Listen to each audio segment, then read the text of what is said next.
was paying for college myself, and it was like 11 grand per semester. Parents aren't rich. I can be a server, or I can try to figure something out. And I always knew I wanted to do something along the lines with finance. I saw a guy with a Ferrari, and I was like, well, that guy must be doing something cool. And obviously, it's MCA, it's very tough. And that's the part that kind of, like these days, it gets glorified. People post a lot of success stories, but it's not easy. So when I started, they gave me a few lists. They're like, hey, call this, age data. And I was just there, just counting the phones. I did that for about a year. I didn't make a lot of money. All right, guys, we have a special guest here today. It's Nicole with Redline Capital. She's been all over social media. I really like her approach to sales. We want to kind of dive into her mindset. We're excited to have her here. Nicole, how are you? I'm good. How are you? Doing wonderful. Doing wonderful. How'd you guys end the month? You know, it's obviously this is the first Saturday after the end of the month. So I saw your page yesterday. It seemed like units were going out like crazy. You feel like you had a good month? Strong month. I feel like towards the middle it got a little bit stale-ish, and then we had a lot of deals just lined up, ready to go, and they just went out all at the door last minute. Right. Everything started dropping, so it was exciting. Awesome. How'd you guys end the month? Oh, we did well. I think it's always funny to see the ebbs and flows within the month. Sometimes we start off really hot because there's that big push at the end of the month, and then all of a sudden, you know, you're kind of dead in the middle of the month. And then sometimes we're slow all month, and that was kind of more this month. And then last week, like yesterday, we funded a few $1 million just in a day. So it was like, okay, you kind of make it back in a day for anything that was a little bit lost. So that happens. Our in-house funding was a little bit lower than typical, but we hit a record last month. So it's like, all right, you know, it's got to go. You can't hit a record every month, right? Although it's the goal, you know, I feel like it's always up and down as long as overall the uptick is like this over the year. You got to take it like the S&P 500, like a stock portfolio. You're going to see if you zoom in those little ups and downs in that stock price, but if you zoom out over 30 years, you're seeing that trend line going upwards, and that's how it's got to be. Yeah. So you were mentioning to me a little bit, you got your start with Yellowstone. Yep. When did you start Redline? How did the Yellowstone experience help you do what you do today? And you guys are located in New Jersey, right? Yeah, we're in Jersey. So just give me like a little bit of the story of the conception of Nicole Cruise and your alternative finance career. Yeah, so I started at Yellowstone. I was actually a server prior, and I was going to school, and the bills were extremely high, right? Like I was paying for college myself, and it was like 11 grand per semester. Wow. And my parents aren't rich. Yeah. So I was like, all right, well, I can be a server, or I can try to figure something out. And I always knew I wanted to do something along the lines with finance. So I saw a guy with a Ferrari, and I was like, well, that guy must be doing something cool. Yeah. And I reached out, and then I told him, hey, you know, I'll be an asset. Let me know where I could do anything. So I got in there, and obviously it's MCA, it's very tough. And that's the part that kind of, like these days, it gets glorified. People post a lot of success stories, but it's not easy. So when I started, you know, got in there, they gave me a few lists. They were like, hey, call this, age data. And I was just there, just pounding the phones. I did that for about a year. I didn't make a lot of money. I made under 50 And this is grand. as a broker? Because Yellowstone is predominantly a funder. Yes. Okay. I was actually a sales rep at Yellowstone. Okay. My first year. But were you brokering deals out past Yellowstone, or was it all in-house paper? Like you were cold calling to find deals for Yellowstone specifically to fund? I was cold calling to find deals for Yellowstone. Cool. Yeah. Okay. So I was in-house, cold calling, finding deals for us to fund within. I was working under a funder, and I was a sales rep for him. Gotcha. So I was trying to bring in deals for them. Okay. That's how I started. And very tough. I mean, I was trying to figure out all the ways possible to do it. You know, it was insane. And then from there, you know, we started like collecting ISO reps. So we're like, you know what? Let's just focus more on adding ISO reps so we can bring in more submissions that way. So I was going on LinkedIn. I was blasting everybody. So long story short, I didn't make a lot of money my first year, but then I just stayed very persistent because everyone around me was crushing it. Yeah. And I kind of realized very quickly, I was like, okay, this is tough, but if you kind of stick along and you get past a few years, like there might be something here. Yeah. And that I was also serving at the same time. Right. So I was my serving was paying for me being there with no base, just nothing. So yeah, I did that for 2 years. My second year, I did pretty well. I actually hit over 100K a year, and what I was doing is just adding ISO reps, and then just submitting it to the lenders in-house, funding some deals like that, and that's kind of how I got started in the game. Yeah, that's awesome. And I think for all the individuals that are getting started in this industry, you know, one, it's not real estate or insurance, so it's not a widely known space, and I think everyone kind of gets turned off with that first year because it's so difficult. The thing is, though, people have challenged me on several occasions, like, hey, why don't we pay, you know, stipends or a base salary up front for the sales reps, things of that nature. And we like to do these things through KPIs, but it's like, well, when you go to my top producers and you say we need to lower your split so we can pay, higher up front for the individuals that can't make it for the first 3 to 6 months, they're like, why would I ever do that? Like, the income opportunity and the income ceiling is so high, you just have to make it through that really rough patch at the beginning. 100%. So it kind of sounds like you transitioning from brokering to ISO repping was that was like that moment that started giving you that success. Kind of define that for me. So I did sales in the beginning, and then from there I realized that I can have more opportunity by signing up ISOs. Because imagine, I work with a bunch of funders next to me. You get more shots on goal, 100%. Right? So I started doing that instead, and that's kind of like where I realized all the things that these brokers weren't doing right? And they were submitting me a bunch of files. It was super sloppy. I mean, it was like sticking everything together. So I kind of had to, I got the opportunity to see the lender side of things. Yeah. And then towards the end, I started pricing deals. So I got a little book right before COVID.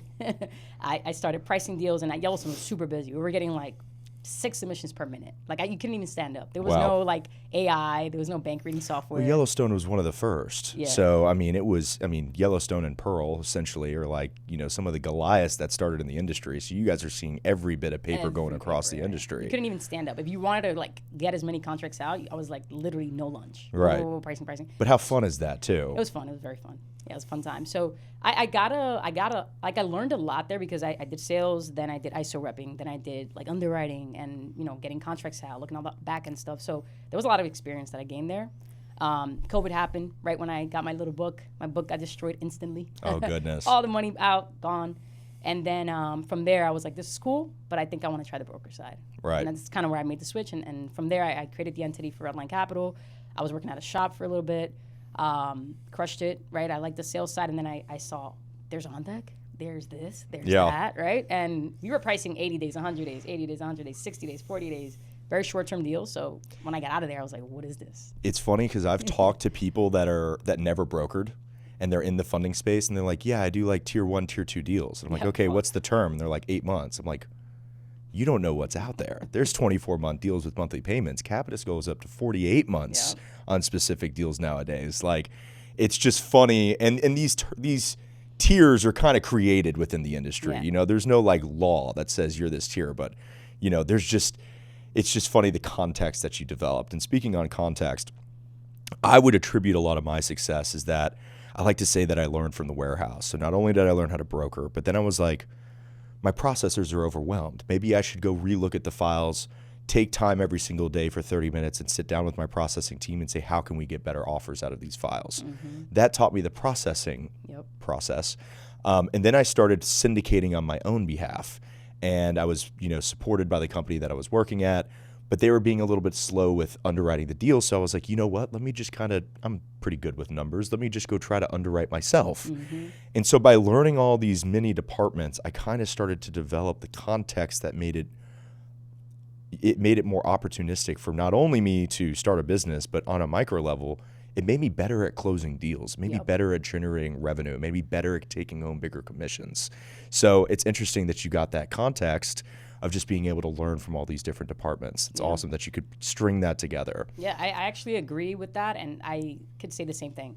Like, literally just seeing how to maximize deals. I talk about this all the time with my reps. It's like, you have to know what you're looking at. If you know what you're looking at, you know where to place it. If you know where to place it, you get the max offer. Like, you can have the same file, and I can get $250,000 on it because I know where to place it, and you can get a $50K offer at tier 2 guy, right? Like you were saying earlier. So just lender placement, super important. And also, like you said, if you know what you're looking at and the risk factors, when you're talking to that business owner, imagine how much leverage you have. Right. And you stand out by a mile from your competitors. So understanding just like the basics in every single angle of the business, it makes you a better salesperson 100%. There you go. Yeah. So before we delve like deeper into Redline, let's talk about COVID. Yeah. So this was kind of like the bomb that went off in the industry. And I'm assuming there was some loss of money. Yeah. Tell me about the struggle. Tell me about what was like the rallying cry that said, I want to go start Redline. Was Redline even successful right away, or was it like a little bit of a struggle there too? I have my own COVID story I'd love to share, but I want to hear yours first. So so I was actually very excited. I feel like 2019 was a great year. Okay. I don't know if you could agree, but I crushed it that year because it opened my eyes to what was possible. And then from there, I finally got my hands on being able to price and put money out. And at Yellowstone, they had an amazing model. And this is right before COVID, 2020 March-ish is how I kind of, in my head, is like when the really popped off. Yeah, I got my book in February. Okay. At Yellowstone. Oh, goodness. I was like, yay, and you know, I was. And you're writing paper, and then pricing, contract goes, money, I'm literally, and then that day it literally happened. I walked to my car and I was like, now what? Yeah. And then I was talking to the merchants. I was working from home. They shut the office down. I was calling merchants like, hey, I was trying to get the payments. I mean, it was madness. You offering reprieve right away, just being proactive. Being very proactive, and then that was it. Like, people just couldn't pay. Yeah. I didn't know what to do. That was my second month. And I was like, I don't know how to handle this. Yeah. So from there, I was actually just working from home and working my renewals. Yeah. That's all I did. Funding. Still funding under certain lenders. Certain spaces didn't get affected as much, so I had a little bit of book that I can kind of lean on to pay my bills. And then from there, I kind of did that for a few months, and I was like, I got something has to give, right? There has to be a way. And I have a colleague of mine that she was at a broker shop, and she's like, hey, you have to come here. Yeah. You have to come here. There's a different world. This broker side is insane. There's 36 months. So I started my entity to work for a broker. So I didn't start Redline Capital at that time. Yeah. I had the entity. And then I went in there and just started grinding deals out. So I took an income hit in the sense of I was kind of like on the up and up, and I feel like I was going to like touch some sort of success. And then that just kind of like, pulled the rug under my feet. And then I just had to just reinvent myself pretty much. Yeah. And that's the learning lesson. I mean, there's so many occasions where I've lost hundreds of thousands of dollars in certain areas, whether it's marketing or a deal itself or a poor hire. Yes. And I feel like there's never been an occasion where, and it might take a year or two, but I always come back around like there was a silver lining here. Yep. I'm making more money now because of the lessons I've learned from here. Yes. Sometimes it just stings up front, and it's a little bit hazy to see that learning lesson right away. Yeah. When COVID happened with me, I was actually working at a firm as well, but everyone had to go home, and there was like really nothing taking place for a little while. And so I waited a little bit of time and eventually decided that I was going to go start my own brokerage shop. And we actually had tremendous success right there because we kind of utilized the opportunity of going towards college campuses, and there's a lot of college students that, we did really well with internships when I was at my prior job. And these college students all got let go of their jobs, and they're all they're all doing their schoolwork remote, and they just had nothing to do.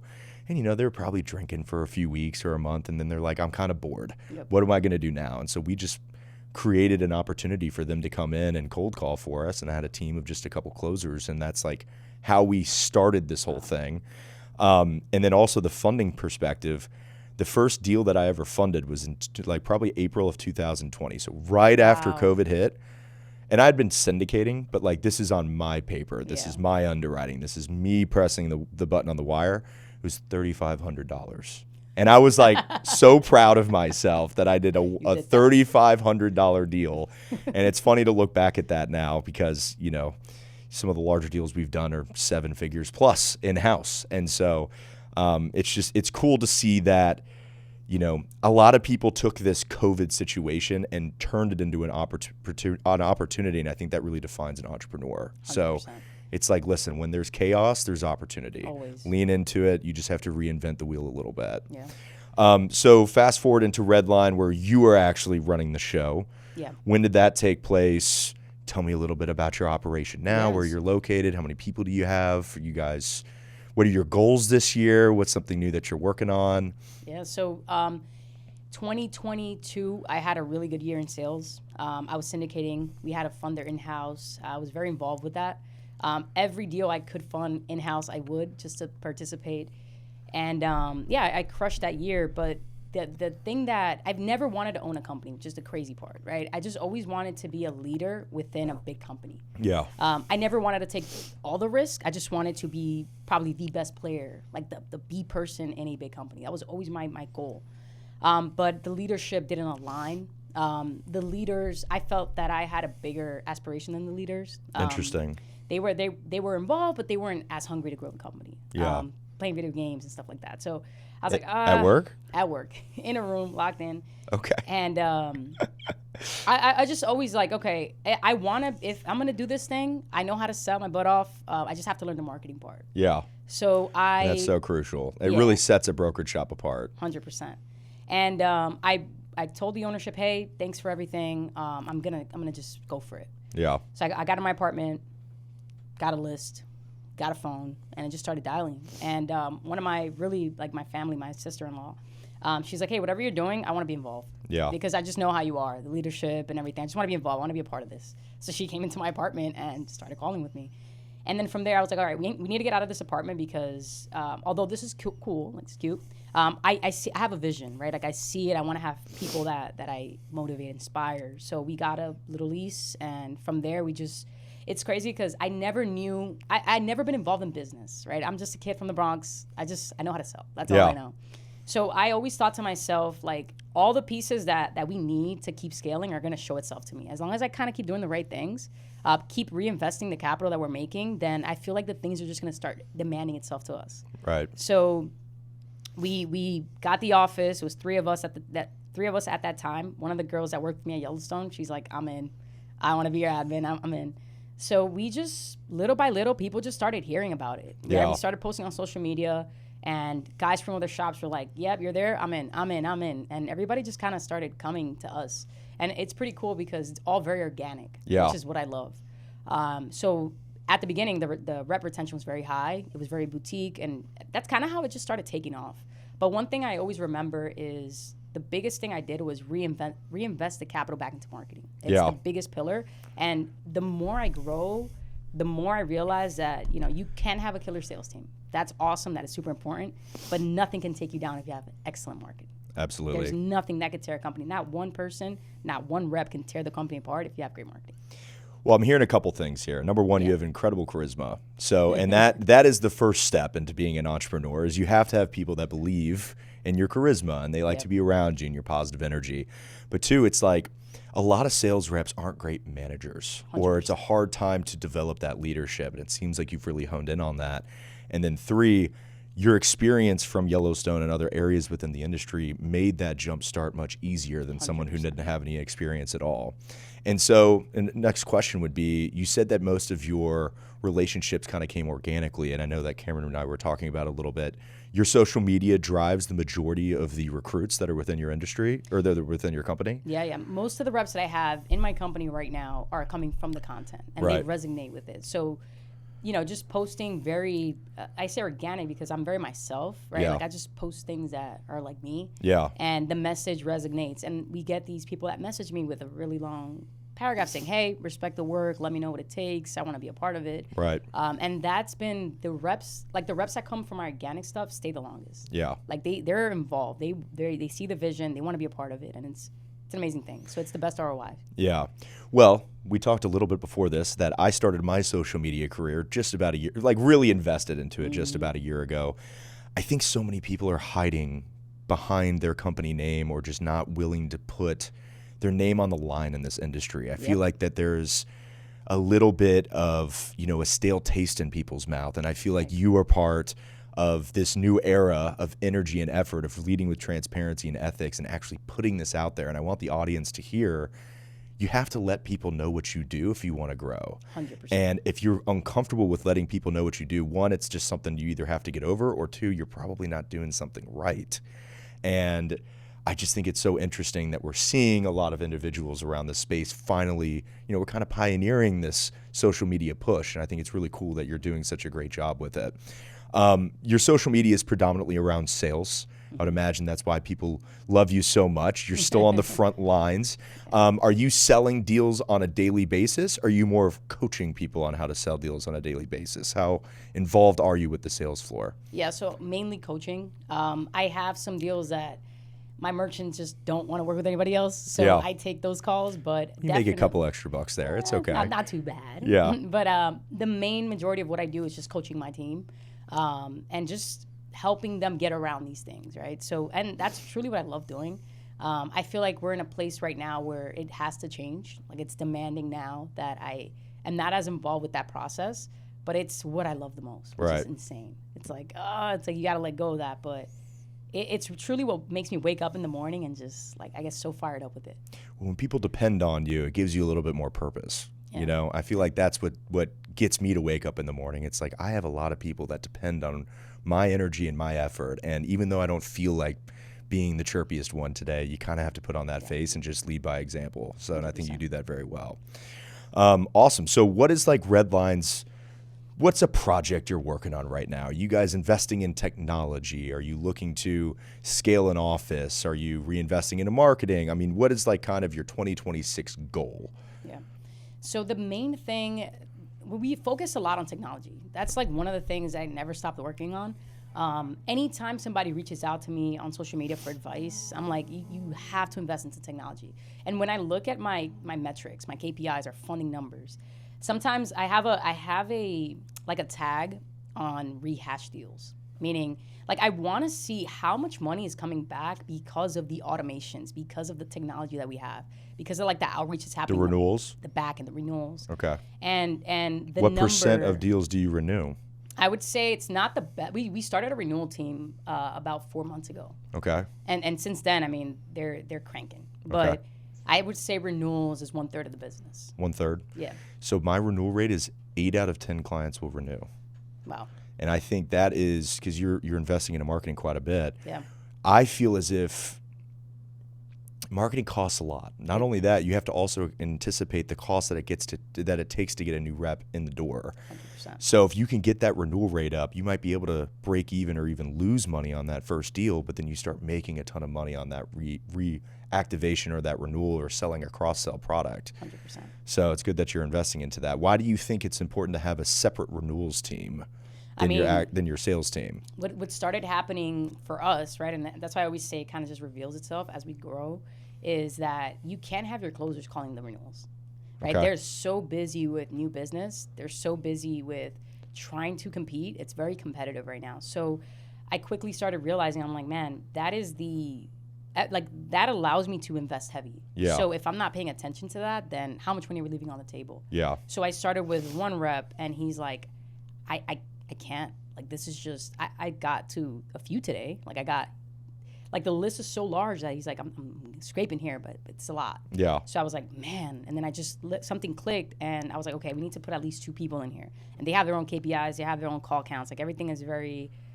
aggressive, and it's insane because the renewals fund. Yeah. Like, the numbers for the renewals versus new business is insane. You bring those bank statements back in, that's a done deal. Well, You it's know what I mean? easier. Yeah, It's like, hey, do you 100%. want this new payment at a shorter term with a lesser dollar amount, or do you want to refinance your current balance, potentially lower your payment, and get cash on top? Yeah. It's such an easier product to sell, but 100%. you do have to be focused on those new deals because that's how the business grows. Yeah. So I don't want to make you feel uncomfortable in any way, but I'd love to know whatever you are comfortable with in terms of sharing, like, what do your KPIs look like, or what's your, how many leads do you generate a day? But again, anything that you're willing to share. Yeah, I mean, for me, I can share the KPIs I pay attention to, and I think that would be helpful for anybody watching. For me, lead conversion is very important. So, for example, if a rep is getting assigned, let's say 300, 400 records a month, how well are you doing with converting those, right? Because there is a Are these cold records or super warm. inbound Inbound records? everything, yeah. Okay. And you can imagine that customer is very expensive. Okay. Like, all we touch is inbound real time. So we're generating a lot of those on a daily basis. And if you're not converting those, like if you can't do that simple task, I mean, it's just not a good partnership. So we look at lead conversion very heavily. We also look at if you made contact, how well are you submitting? Like, are you working app out to full sub? How well is that doing? On an opener level, for the closers, we're looking at like closing ratios, contract out to sign ratios. Call count is the most pivotal thing in my opinion, right? How much effort are you putting into the stuff that's getting assigned to you? I think that we're at a level right now where there is just too much data. Yeah. There's too much data, and we need help.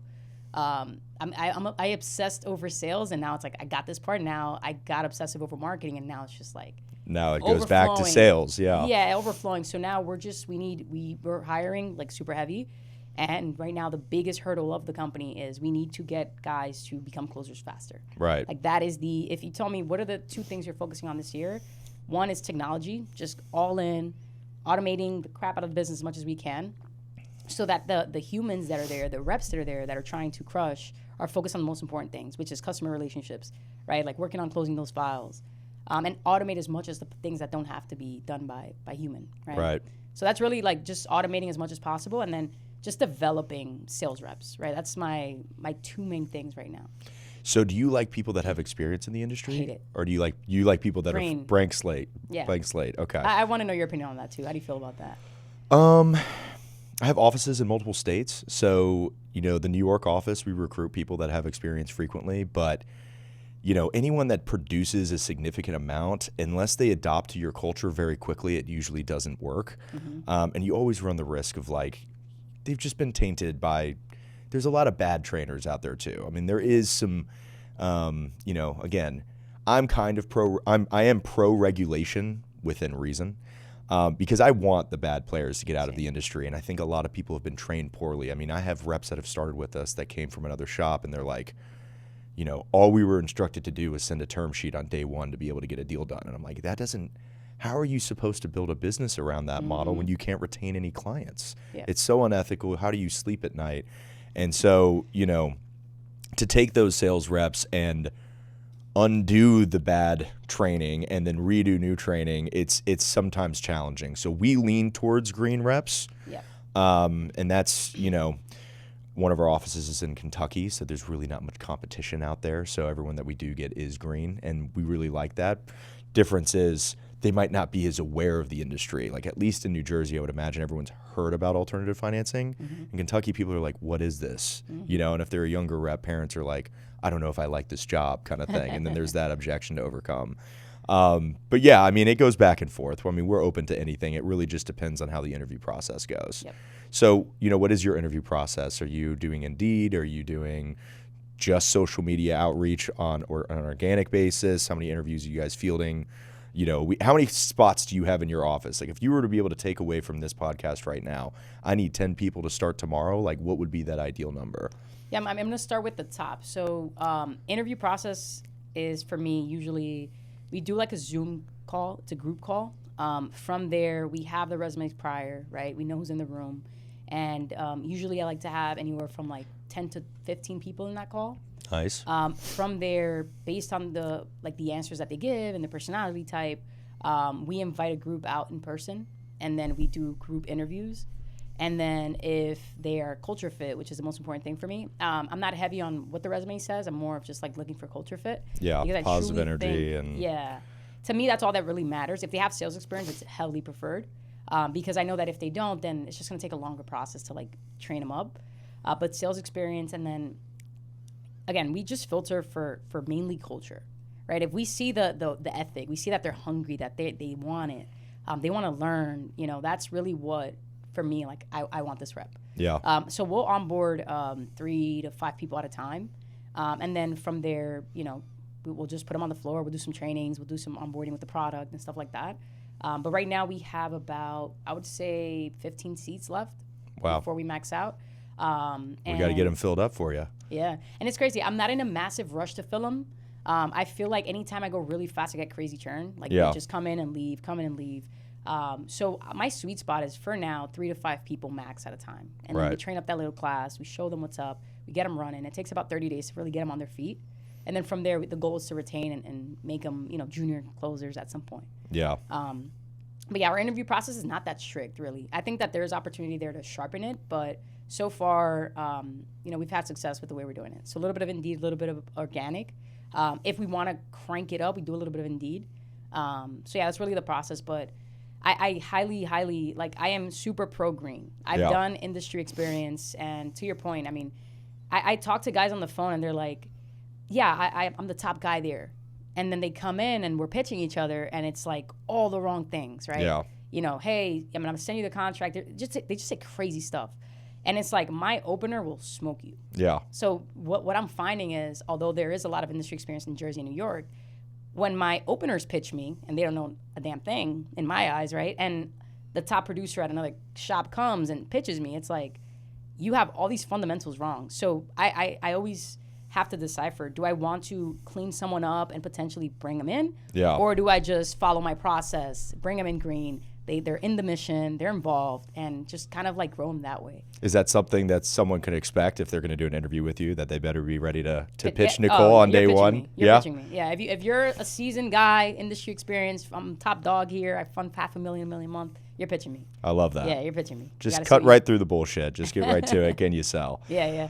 So, obviously you said that you harp on the more green reps. Yep. We can look at, people in the mortgage industry. We can look at insurance. We can look at people in freight logistics, stuff like that. what's kind of like the one thing, if you were to be able to do like, a couple sentences or a paragraph that just really drives the point home why the alternative finance industry is the best industry, in my opinion, and why they should convert careers into this space. Can you just... Yeah. This is my favorite thing to say. I get a lot of car sales guys. That's like the top. There you go. Yeah. Yep. And what I tell a lot of people is this. I say, look, you're coming from a 100K, 200K, 300K career. But the thing is that you're doing that career for 16 years. You're doing it for 5, 10 years, whatever, right? And the growth is very stagnant. So you're comfortable there, right? You're comfortable. You've been doing it for 10 years. You know what you're making every month. Like, it's good. But the thing is that it doesn't compound the same way this industry does, right? You build a book in this industry. It's a lot different. So you can go from making your first year $100,000, second year $300,000, third year $500,000, right? And the longer you do it, and if you do it the right way, the compounding effect year over year is just insane. So I always, in my interview process, I always say this, like, in the meetings, I say, my goal in this call is to scare everybody off this call. It's the first thing I say. It's commission-based. If you're looking for safety, security, working from home, please exit the chat right now. Yeah. My goal is to get everybody off this call as scared as possible. Like, I want to scare you off. All right, let's kick off. Anybody want to leave? No? Great, let's kick off. Because the thing is that, again, just the industry gets very glorified, right? You see a lot of success online, and it looks very, very easy. It's flashy. Very flashy. And it's like, you're not going to make it past a year if you don't understand that, you're going to eat glass. And you have to build a career out of it. It doesn't happen overnight. Yeah. And I call it, the first 30 days, I call it Rikers Island at Redline. Yeah. Like, welcome to Rikers Island. And we joke about it. And they're great. like, oh, this is a new Rikers Island, right? Yeah. But that's the difference with the space. It's just, if you stick along, if you take the long way, you're going to have a lot of success year over year, and it's going to compound. If you're under a good shop, especially with solid processes, marketing, I mean, sky's the limit. Yeah. Which is why I'm in love with it. And just talking about that first year again, I mean, I've had sales reps that come in and in their second week, they might make 10 grand. Yeah. But it's like 1 out of every 100. Yeah. And most people are just grinding. Hopefully they get 2 to 3 units done in their first month. Mm-hmm. And they're typically smaller, those 10, 15, 20, 25Ks. And it's funny because the individuals that come in and hit that big commission check, there might be some sales capabilities in there, but in reality, you probably called the right person at the right time. 100%. And then they feel like they're, head honcho, and then they quickly realize, oh my gosh, now I don't have a pipeline, now I got to go restart and, start over. So, we're really trying to focus on the younger individual getting into the space in their first year. Like, what piece of advice would you give them? Yeah, I would definitely tell them to do your research, right? Do your research, work. If you're going to do it, just make sure that it's a reputable company, because you're going to build a book, right? And the goal with this space is to build a book of business. So if you're going to do it, look for a shop that's legit. Now that you're in there, you're going to eat a lot of glass. You have to be very humble. You have to make a lot of phone calls. If I'm a brand new rep today and they gave me a headset and I put it on, I'm like the first thing I would tell myself is, I'm going to eat everybody's lunch. Like, I'm going to work harder than every single person in this room. If everybody's doing $150, $200, $500, like, I'm going to try to double it, because volume negates luck, which I love that from Alex 100%. Hormozi, and volume negates luck. So I want to be the most savage person in the room, and I'm going to show ownership why I need to crush. I'm going to win. Yeah. So I would say, my biggest advice is lap everybody. Yeah. Lap everybody, because that is how you're going to shrink your learning time. The more conversations you have, the more you're going to learn. So if you can double everybody's input level, you're going to be fine. Well, Alex also says, let's pretend that you have to pitch 1,000 deals to become an expert. Yeah. Where you're going to speed up to that, and let's say at the end of that 1,000 deals, you automatically become a millionaire. You're going to work as hard as you can to pitch those 1,000 deals right away. 100%. Obviously, this is a spectrum, but the example goes to show, just statistically outperform everyone, you're going to get the most at-bats. Actually saw on your Instagram page that you went and visited Alex Hormozi. You did his workshop. Yeah. I've done that recently as well. I think it's probably late last year is when I did it. But how was your experience at that workshop? Just a little shout out to Alex. Yeah, shout out to Alex. I am a huge fan of Alex. If there's one thing I listen to every day, is his podcast. I like the way he thinks. So for me, I was starstruck for the first 5 minutes. Yeah. I was the first one. I got the first seat, and then I was right next to him. Yeah. And I was just this guy's real. Yeah. Because I've learned so much from everything he says. But my experience was awesome. I mean, it was so cool to see him tear my business apart and then point at these things and say, hey, just focus on these 3 things. Yeah. Right. And And so obviously, did you stand up and actually talk to him about your business during that open forum that they do? well, so they have like 3 levels. Yep. And I went to the first level, and then from there, obviously got upsold to meet with him, like in a tiny room. It was like 8 of us, no, like maybe 12 of us in a room. Yeah. So he actually like looked at my business, and we spent some time like just going over the needle movers. Oh, that's awesome. So that was amazing. We did that for an entire day. Yeah. So my experience was really awesome, and it was just cool to see how he just simplified a lot of the things. Yeah. Because you're in the day-to-day, right? You think you know what to do, but when I left, I was like, you just gave me permission to do the things I kind of thought about. But you just said, no, this is it. Like, just focus on these things, you'll be fine. Positive reaffirmation. Right. It's just positive affirmation. Yeah. How was your experience there? It was good. They definitely tried to upsell me. I just did the workshop itself, but what I really took away is how to build a sellable business and really tried to identify the pieces of my business. Because like when I looked at my valuation, I was like, wow, this could be like $0 or it could be like 40 million.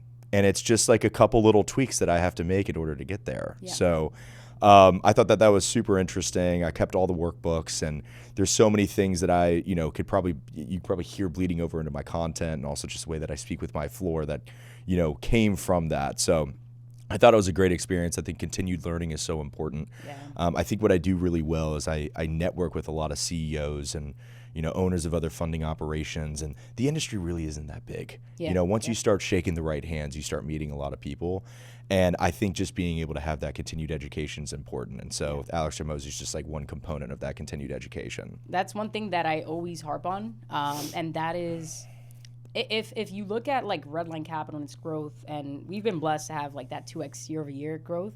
Yeah. I think that to an extent is going to stop soon, maybe, because I was talking to another person from Lendio.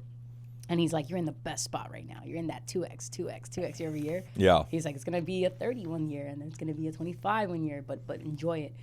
But one of the things that I could say is it's that continued education. Yeah. If I don't take some cash and just dump it into education, there's no way we grow as fast as we are. Right. Because every time I think I'm doing something right, someone says, hey, you're working really hard. Yeah. It's not on the right things. Yeah. So I feel like education is probably the biggest reason why we're growing as fast as we are, and why I think the way I think. Yeah. Yeah, because again, I don't have any business experience. I'm just kind of like grab as much as I can. And Well, business experience is learning from failure. Yep. That's all it is. And that brings up another cool thing. I don't see you in designer clothes. I don't see you here being flashy. I kind of I told you a little bit of the story before we started, but I ended up moving to Miami with some partners and started another venture, and I really got sucked up into this flashy scene, right? And then now you're starting to see, and like I still have a couple nice things, don't get me wrong, but you're starting to see on my social media, it's like, stop buying the watches, stop buying the cars, find ways to invest your cash safely. My platform is syndication. I offer that to all of my reps. Obviously, that shouldn't be 100% of your investments, but it should be a good portion of it because it's so lucrative. You investing back into your business is another form of that investment. And I just think that so many brokerage shop owners struggle with that. Like they want to pull cash out. And it's like, if you're sitting at a bonfire with some friends and you're laughing, you're having a couple beers, well, you're not pulling the logs out of the fire. Yeah. You're putting more logs back into the fire, right? And in order to keep that fire burning bright, you have to keep reinvesting. So I think you've highlighted so often that you want to keep reinvesting into your marketing, and it takes a tremendous amount of courage because you're taking away your own personal security. I mean, there's been months where people within my company, several months, where people have made more than me. Yep. But it's like, well, the net profit or the gross profit prior to this investment I chose to make, I might have made more, but instead of taking it out, I want to go dump in $100,000 into a new marketing endeavor. Yep. Talk to me a little bit about, some of those scary moments that really just define that change in mentality that you have to reinvest back into your business. If you have an example, that'd be great. Yeah, and I want to start with just the flashy part. I think that this is the most expensive thing I've ever bought myself. Yeah. I bought it. My birthday's next week, and I was like, how much is it again? Yeah. And he's like, $13. I'm like, Yeah. he worked out a deal. I was like, all right, fine. And I closed my eyes and I did it. Because to me, there's no ROI. You know what I mean? It holds its little value, I guess. But it's what they say. I've what lost they money on them too. So when I had nothing, I had a lot of designer clothes. I had Amiri jeans and this and that. And it was like, you look in the account, there's nothing there. You know what I mean? And it's like, I realized, I was like, I mean, if you're, I mean, not for everybody, right? But I realized that I was like being flashy to try to prove a point that I had something I didn't. And I think so many people don't understand. Like, I'll approach people, and some people's why is they want that boat or they want that really big house or whatever it is. But I think people really have a hard time being self-aware that it is for other people. You want that validation or that sense of approval from others, and most people are oblivious to that. Yeah. Like, no, it makes me feel good. Why does it make you feel good? And it takes a lot of self-awareness to realize, I'm doing this for others, not for myself. Yeah. And there's nothing wrong with your why saying, I want a boat. You can have that as your why. It's okay. Just be self-aware about it. But understand the opportunity loss of investing that $50,000, $100,000. I don't know what type of boat you might be into. Maybe a new 2025 Mastercraft or something. But that $250,000 could go into syndication and just compound year over year over year. And that's what I think. My syndication portfolio makes me more than the fee income from my funding operation and the commission income from my brokerage shop. It's like the goal is to have an opportunity to have money work for you in your sleep. And that doesn't mean that I'm not showing up every day. Yeah. I'm very attentive, but like taking that cash away and reinvesting it is so crucial. And I really want the audience to take that away. But it doesn't just have to be syndication. Sometimes it's making that new hire, creating a KPI model that might be pretty lucrative. Our KPI models for our new reps on the brokerage shop are higher than most anyone that I've ever met in the entire industry, and we lose money on it. But we're keeping reps for longer so we can nurture them into becoming closers. So let's touch on the scary part, because I would love to hear how you overcame that. When I first started the shop, I was super scared because I was like, man, if I make a wrong move, I'm out, right? Yeah. And I did have some capital to start. I started with like $100,000, and the reason why I started was I saved up so much is because I wanted to do it the right way. Yeah. And one thing that I was always very aware of is I will never make a hire if I can make the money. Like I don't want to shop with 100 guys on the dialers. Like I made that mistake too. I was like, if I'm gonna bring somebody on board, I have to provide for them. I have to make sure they can feed their families. Yeah. Because I take that very personal. So I started with a lot of capital. I got the right systems in place, or as much as I could.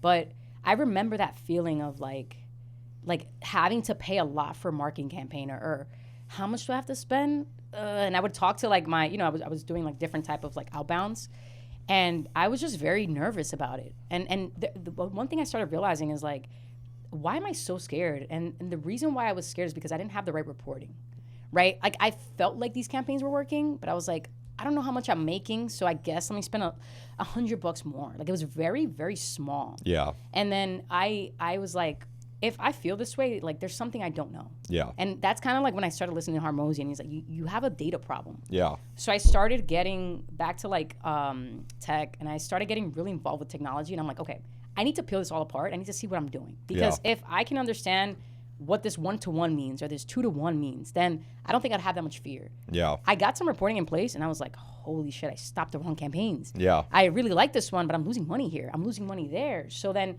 I looked at it, and I was like, wait, I put in 1 and I got 3? So then from there, it kind of just became like a lottery. Yeah. And then I was like, okay, let me just do more. Let me do more. Just add more to the fire. Exactly. So I think that I lost that fear when I understood what I was doing. And that was probably one of the biggest pivotal moments for Redline Capital. Okay. Getting data in place and just understanding what I'm looking at. Yeah. That changed everything, because my fear just was like, oh, no. Yeah, like, you're good. What's the biggest expense you've ever made, and was that in marketing? I think that my biggest expense to date is marketing. Yeah. Yeah. It's where I take the most risk. And every month I have money I am willing to lose to test a campaign. And a lot of times, as you know, like you don't find winners often. Yeah. So there's times where I put 20, 30,000 into a campaign, and it's like, you don't get $1 back. Yeah. And my reps are good. Like they have the training, we have the lenders. We just need those leads to come in. Yeah. And, I think Meta has made a shit ton of money off me. Yeah. So, I always have money to play with, and then when I find a winner, I just double down and never let it go. Yeah. And I try to scale as much as I can, as efficiently as I can. But marketing has been the biggest to me. Yeah. For sure. And I've lost millions of dollars on marketing, and you look back as you start getting your data started to like really hone in, and you're like, why did I just throw all this money away. And it kind of feels like you're throwing the money down just a black hole until it works. But that's a part of what you need to do. It's the only way that you're going to grow. 100%. So what was the biggest expense though? I would say in one shot, just like, I'm going to trust this, boom, I would say about like 40 grand. There you go. Like, and that's what people need to hear. Other brokerage shop owners need to hear, like, it takes money to make money, 100%. right? You have to do these big types of what feels like risk, but in reality, you're investing into your business. It's just, hopefully it's educated. And that's what you learned with Alex is we want to get the data down tight. That way it's an educated risk, not, just throwing shit against the wall and seeing what sticks. Yeah. I would say when I lost the 40, I threw it at the wall. I saw if it sticked. Yeah. Because I started collecting a lot of cash. I'm like, okay, these campaigns are fine. Let me just... Yeah. And then it's like, all right, never again. So now anytime I scale a campaign, I start very small. Yeah. And I just trickle it up as much as I can. Like the goal is to get up to 100 grand in a campaign, but little by little. Yeah. I kept hearing volume. I'm like, all right, you know what, boom, But to your point, like you have to invest money into marketing. I hear some of these, the splits that reps get paid at other shops. And I love talking about this because, a lot of times guys are like, oh yeah, I get 50% here, I get 20, 40%, blah, blah. Well, 20 is fine, but crazy high like payouts. And it's like, if companies are paying 50% splits, then they're not investing in marketing. There's no way you can, unless, I don't know if you can, but there's no way you can do that and also just spend a lot of money on marketing. You have to pick a battle, you know what I mean? And for me, my model is volume. Every day, all my reps are doing are talking to people that are literally applying to us and like answering questions. Right. It's very like, hey, I have everything here in front of me just to confirm this is what you want, right? Yeah, awesome. And then this is what you say you're making, right? Yeah, awesome. Really? Just to get started, this is what I need. Right? Boom, get everything in. Beautiful. I'm going to pass you off to my senior guy in the office. Boom. And all they're doing is just talking to the hottest possible leads all day long. Yeah. But it takes a lot of money to have that customer. That's awesome. To have that hottest person in front of you. That's awesome. I want to know what your thoughts are on just even that, like just splits and. I think you need to pay high splits because that's what the market sets. Mm-hmm. So if you want to retain, there's different models, right? So if you want to pay base plus commission, then there's going to be a different split operation there. If you want to play splits only, it's going to have to be much higher. If it depends on what your KPI models look like. In reality, as long as, and the business owner needs to get paid. Right? We do this for a reason. And if we can't help ourselves, we cannot help anyone. Same thing like if you have a significant other. If I can't learn to love myself, I'm never going to be able to love you the correct way, right?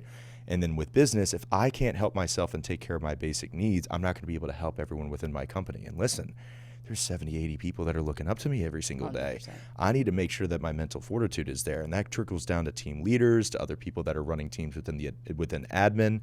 They need to be able to take care of themselves first. So point of the matter is as long as the owner is not gouging money out of the company, when you look at the P&L, the money's being spent somewhere. 100%. And so you just pick and choose. Do you want to spend more on marketing or less or more on splits or more on KPIs or more on culture building activities, right? Some people have massive Class A, beautiful office space. Some people are working on foldable tables and laptops. It just depends on what they choose to do.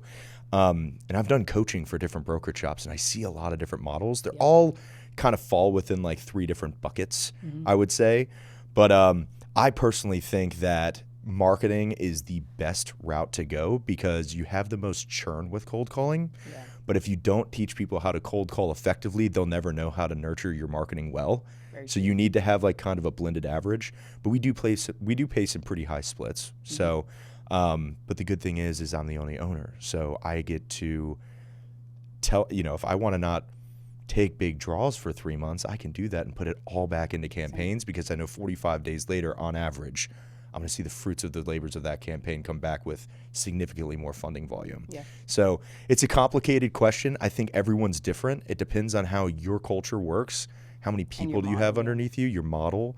But there's no wrong way to do it as long as what I really like is that you don't want to hire anyone that you don't think is going to make money because nothing's more frustrating to a rep that doesn't know where that rent payment's going to come from. And then when they're frustrated where that rent payment's going to come from, now they're bringing that negative attitude into your office, which is, demeaning your culture. And that's what's super important. So I really like that you highlight that. Yep. But yeah, I think that there's a million ways to skin a cat there. Yeah. So I want to touch a little bit on culture, right? How do you drive culture in the office? What does culture mean to you? Like, can you walk me through that? You know what's funny is I've realized as of recently, because I went through these phases where I was really close with all the reps, like debatably too close. Yeah. Like they were at my house all the time. I'm, considering them to be some of my better friends. And then I kind of got bit. I had some reps that left. I had some team leaders that peeled off. I had some competition that took place. And then I took this new approach where I was like, all right, I need to be the owner and I need to kind of have this layer of separation. But that doesn't work either, right? You need to really put your heart on the line and learn people's why. And even though some people will bite you, you need to ensure that you give it your best effort. And what we've learned in the past, we did, as of recently, we noticed this year that we felt like culture could needed a little bit of improvement. So we did like a culture rehabilitation plan, and we just literally planned events that we could go drink together. Yeah. Like we just need to get out of the office and go have some fun together. Yeah. But we do a lot of stuff. I mean, we do things like rep of the week. So we'll highlight a rep of the week within the company who we feel like not only is doing well with funding or applications or whatever it is, it's not necessarily geared to the top producers, but we feel like they're embodying what the culture should be off the court too. In the office, but not just from funding numbers.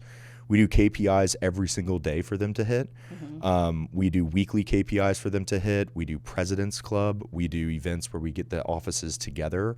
We do opportunities for team leaders to take their teams out to dinners just so they can do little culture events.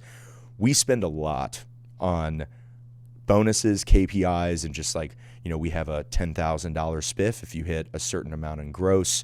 We called it our Rolex spiff, but now we're kind of going away because we're like, let's just, if you choose to buy a Rolex, that's fine. But if you want to put it back into syndication or something, that works too. I think culture is super important, and the bigger you grow, the harder it is to maintain. Yeah. And so given based off what I know about you, I think you're in a perfect size to where you can know every single person's first name, last name, and their why, right? And I make a great effort to do that, but it's, you have new reps starting all the time and new reps in different offices that I'm not always there. It is always going to be a struggle to make sure that culture is, one of the forefronts of the business. Like there's obviously the business model and you have to be paying attention to the P&L, but culture is so important. And what we've learned is, because I did the 100 sales reps, I had a 12,000 square foot floor in one of my 4 offices at this time. And we had 60 sales reps just on this one floor. I barely knew any of them. But what we noticed is that the top 20% of reps were making great money and no one else was. And so we had to peel back. We went down to a 5,000 square foot office. We said, we only want 20 guys in here.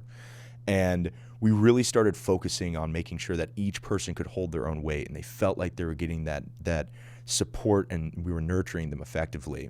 But the key factor between that is mid-level management. So once you start having that texture in between your business, like there's 4 layers of people in between me and a brand new rep that starts on the sales floor, right? How can you make sure that new rep feels supported? It can't always come from me. And like, yes, I'd love to sit down and do a one-on-one with everyone every single day, but there's just not enough time. It's impossible. So we make our effort, and I'm always on the floor. I'm always trying to get to know everyone, but you really have to nurture and build up your leadership that's in that mid-level, because they have to be that lieutenant or that colonel that's on the front lines ensuring that your team is feeling good. And then you also have to listen to them. So we do like team leader meetings or management meetings very frequently. We're like, hey, what's your team saying? What's the vibe around the floor? How do we make sure the locker room feels good? Things like that. And just as we've scaled, it's more meetings is what it seems like to me. Yeah. And meetings can kind of take away from work. So it's like you want the meetings to be few and far in between. But for me, it's like meeting, because I'm meeting with all the departments. So I feel like when I first started, all I wanted to do was close. Yeah. Like that's if you ask me, why'd you start? I want to close. And that was my first why too. And then you have to learn all the other stuff that supports a business, and it takes away, and it's interesting. Yeah. But when you start making good money, you just have to make really good hires. Yes. Because I hate accounting. Yeah. I don't want to deal with it, but I deal with it all the time from a macro level. But I've hired really good people to help me with the accounting department. I don't want to deal with processing. Yeah. I have to build the workflows. I have to invest in the technology to make their job easier. I have to help them with the hiring, but I've hired really good people to take care of that department for us. Then it goes into technology, then it goes into legal. And so slowly as time goes on, you just have to be willing to make these 6-figure salary plus hires and instill bonuses into them, because if you're not reinvesting into the business, then you're just stuck handling every problem. 100%. The best ROI you can make is in people. I say marketing, but people are everything too. Yeah. You know what I mean? And just having the right people there. Yeah. But to your point, I mean, like I was saying in the beginning, like everything starts showing itself to you, and you're like, okay, well, I guess this is the next thing I have to do, the next hire I have to make. And it isn't, you don't think you're going to be in meetings all day. And it's one of those things, like I personally despise meetings. Like and I'll get over it, but when I sit in these meetings, like leading and you know, going over the KPIs, the goals for the week, whatever, I'm like, wow, I never thought I'd be in a meeting all day, every day. Like, I need to learn to love this. Yeah. And it's just one of those things that's like I'm in that stage now where like I'm starting to have a bunch of meetings every day. And what I'm trying to do now is just pick days and just fill up my calendar with, like, this is my meeting day. Monday's today, my meeting day. Same hit thing. Hit me with everything. Yeah. And every time someone says, can you do I can't do Monday. Tuesday are my meeting days. Like, jam me up. Yeah. When I wake up in the morning, I'm like, this is the day for this. Yeah. Like, and again, I hate them, but it's so important because, like you said, right, you're meeting with top people that handle things that need to be taken care of. So, and what I think is really cool about them, actually, now that I'm saying it, is, you know, week over week, I love to see improvement. Yeah. Right. So I have meetings with my ops team, and they're the girls processing deals, sending them out, and we do like lender trainings and file placement and risk, and it's just so cool to see week over week how sharper they get, how faster they get. So, you know, although to me personally, I'm not a huge fan of them, I do see the output out of the teachings. And it's a balancing act, because the 100%. more meetings you have, the less they're working. Yeah. But at the same time, like, the goal is that whoever you have, your key people in command of these departments, they become better at that department than you. 100%. The difference is you have more context. Yeah. So although someone might be the best person to handle any legal dilemma that you have, they also need to understand the business model and how it affects sales reps negatively or positively. And sometimes you might have to take business risks or make adjustments to your workflow. And that's why you're so crucial, because you might be able to have them build whatever that workflow is perfectly, but then it has to mesh with the other workflows and the other silos within the business. But it's you know, I try to err on less meetings, but they are required. So important, you know, and so you just have to find that nice balance. I'd love to pick your brain on your hiring process. How do you hire these key roles? That's where I'm at now, right? I hired a sales ops manager recently, and it didn't click for many reasons, but now we're hunting for another one. And, you know, again, back to that, like, I don't have a ton of business experience. So for me, this is like one of those pain points now. Yeah. It's like, you know, so, how do you go through that? So I actually have a little bit of my dad, when I first started making a lot of money, basically forced me to read a book by Dave Ramsey and was like, don't go into debt. And I think the book for an average U.S. citizen is great. I think for a established business owner, you have to be able to use debt in certain areas. You have to be able to take risks. I do appreciate everything I learned in the book, but the point of the matter is the motif of the book was about debt, but my biggest takeaway was about hiring, because there's this one tiny chapter about hiring. And I'll get into that in just a second.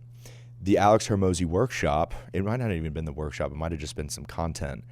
I adopted a little piece of what he does for his interviewing process.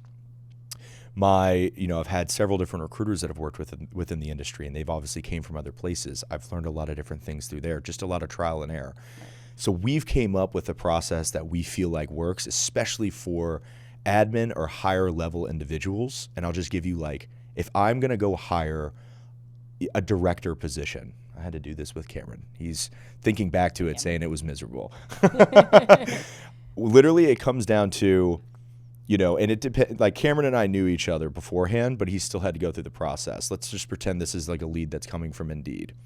First step is our recruiter is going to vet them, and we want to vet 100 to 150 people. Yep.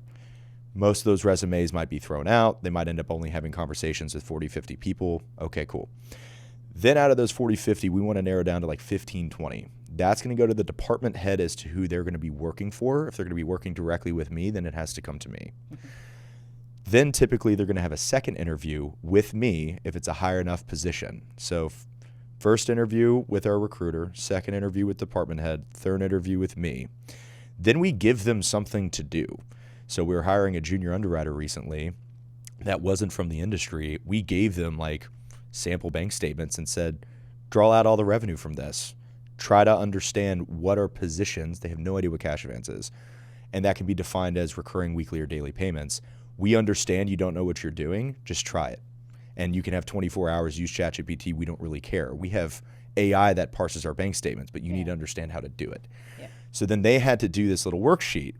After that worksheet came back, we filtered down to like the top 3 to 5.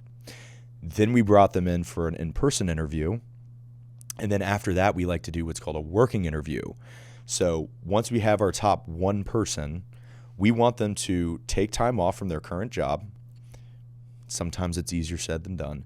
And we want to physically plant them in our office for 1 to 2 weeks. And they have to actually work with our team. We pay them to do this.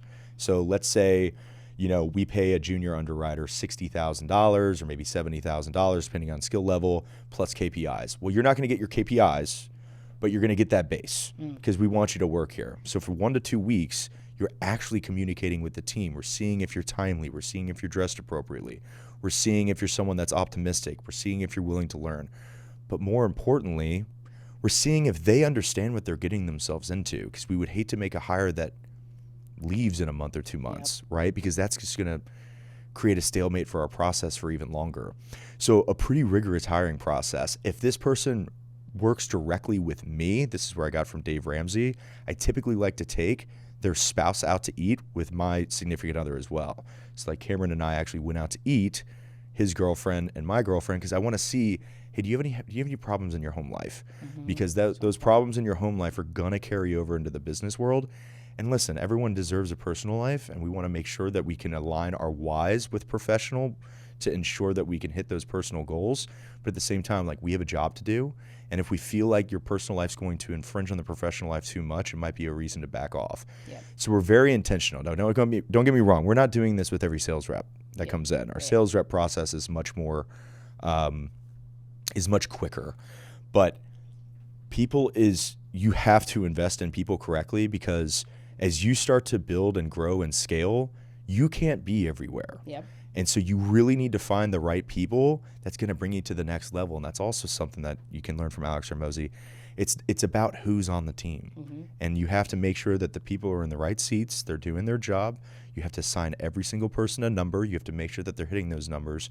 But yeah, we have a pretty rigorous hiring process if it's like director or higher level, like someone that's going to be working. They're going to have a lot of data from us. Cameron gets to see every piece of data that we have from the brokerage shop perspective, right? Not funding at this point, but maybe we'll get there someday. Point of the matter is, you have to just assign, like, if this person can make a 10x return for me long term, you need to be seriously vetting them. And it's okay if it takes 2 to 3 months, because I'd rather do that than hire someone quick over 2 to 4 weeks and then they leave in 2 to 3 months, or they make mistakes that I have to clean up later 12 months from now. Yeah, that's literally what happened to me. So I made my first really big hire. The salary requested was very high, very uncomfortable for me, but the resume was very impressive. So we did one call via Zoom. But they did an interview with the recruiter. Then I did a Zoom interview. Then we did an in-person. And in-person, I extended the offer. So first interview to hire was like a week and a half. And obviously, how the recruiters are. They're like, oh, this person's hot right now. You have to grab them off the market. So I kind of got into that a little bit. Do you have a full-time recruiter? I don't. And that's one of the roles that is starting to demand now. That I feel like is one of the things I hate doing. So I'm still heavily involved. I'm not closing deals. I'm more like overviewing. But then I need a sales manager and I need a recruiter. Because now it's like, you have to work on the business. Yeah, exactly. It's pulling me here and here. And I made that big hire to start with one part, right? And to your point, it's like week 1, week 2, you start seeing the personality. And I was like, the first thing that came to my mind was, wow, I feel like if I gone to like a dinner or lunch and got to know this person, I could have seen those flags, right? So I like that you do the dinners. That's pretty cool because you get to meet the person, right? Like, you want to know? Can you have a drink with them? Yeah. I'm gonna probably be calling you at 10 p.m. Yeah. Because something's gonna happen, and there's some fire to put out. Are we gonna have each other's back? Yeah. You know, you got to understand them on a personal level. Cool. Yeah. Well, let's end on. Well, Nicole, is absolutely wonderful getting to know you. Someone that's also in the industry. It's so easy to have a free-flowing conversation like this. We definitely have dealt with very similar problems. So love to keep the relationship going. Maybe we can do another podcast in the future. Guys, Nicole is recruiting. She needs to fill up her office. Only 3 to 5 at a time, of course. But anyone that is in a brokerage shop position where they're either a manager or running a company, or they're just really trying to get into the industry, this podcast is for you. It really sheds the light on what it takes to be a business owner in this space. Nicole, do you have any call to action that you want to give to the audience before we head out? I would just say follow my Instagram, The Real Nicole Cruise. I put out a lot of value on there. Yep. Like you were saying, just a lot of people don't do it, and I just do it to promote transparency. So follow me on Instagram to grab game. And like you said, it's been a pleasure. We'll definitely stay in touch for sure. For sure. Yeah. For sure. And the authenticity of your Instagram is fantastic. I think you're really leading the way in bringing positive light to the alternative financing industry in an area that kind of has some mixed reviews. Oh, so yeah. we appreciate you for that. Thank you. Awesome.